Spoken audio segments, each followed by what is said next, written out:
En novembre, j'ai été faire de nouveau un stage de 15 jours à Nantes, à la caserne Richemont, pour aller travailler au camp de harkis de Rivesaltes. Voilà, donc là, je suis arrivée pour l'ouverture du camp de harkis. Et au camp de harkis, nous étions des monitrices puisque nous avions une expérience déjà du milieu, une expérience professionnelle, un savoir-faire qui nous avait été dispensé. Et là, on s'occupait, j'enseignais, on faisait l'enseignement. Moi, en ce qui me concerne, j'avais les petits élèves de ce qu'on peut appeler CP. Voilà, on leur apprenait le français, on leur apprenait comment s'habiller. Pour les mamans, on leur donnait aussi des cours, comment leur apprendre de la vie en France, comment que ça se passait, comment ça allait se passer. Voilà, brièvement brossé le travail à Rivesaltes. Je suis restée de novembre 62 jusqu'en 30 juin 63. Donc j'ai fait pratiquement une année scolaire. C'était l'armée qui avait créé ça, puisqu'on était au camp Joffre, au camp de Rivesaltes.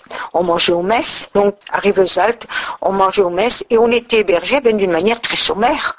Bon, c'est vrai que si les harkis vivaient dans des conditions pas très brillante, mais enfin, on leur avait quand même assuré la sécurité puisque les militaires qui les avaient ramenés, c'était sous leur propre responsabilité. Et j'ai vu des militaires mettre mis aux arrêts de rigueur parce qu'ils avaient ramené leur harki ou leur harka, comme vous voudrez. Donc, moi, j'ai vu tout ce désarroi de ces harkis. Ça reste marqué dans mon esprit.